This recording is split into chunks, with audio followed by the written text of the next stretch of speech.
એક વખતની વાત છે. ઘાટીવાળા જંગલમાં એક મોટો બળવાન વાઘ રહેતો હતો. સામાન્ય રીતે તે શિકાર પકડીને પેટ ભરતો, પરંતુ એક દિવસ આખો દિવસ તે જંગલમાં ફર્યો, છતાં તેને ક્યાંય એક પણ પ્રાણી મળ્યું નહીં. સૂર્ય ઢળવા લાગ્યો અને વાઘ બહુ ભૂખ્યો થઈ ગયો. તેમે વિચાર્યું, આજે તો કંઈક મળી રહે તો સારું, નહીં તો રાતભર ભૂખ્યો રહેવું પડે છે. એ સમયે તેને દૂર એક નાનું ઝૂંપડું દેખાયું. વાઘે મનમાં કહ્યું, ચાલો જુઓ તો કદાચ કંઈક ખાવું મળી જાય.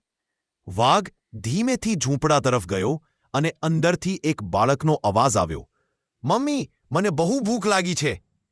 આ સાંભળીને વાઘ વિચારી ગયો, અરે, અહીં તો કોઈ ભૂખ્યો બાળક રહે છે.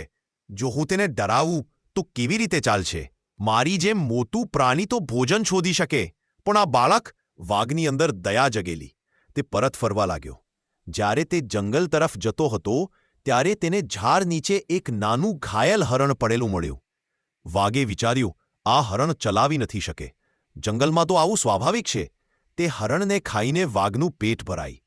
પેટ ભર્યા પછી વાઘે આકાશ જોઈને કહ્યું, આજે મેં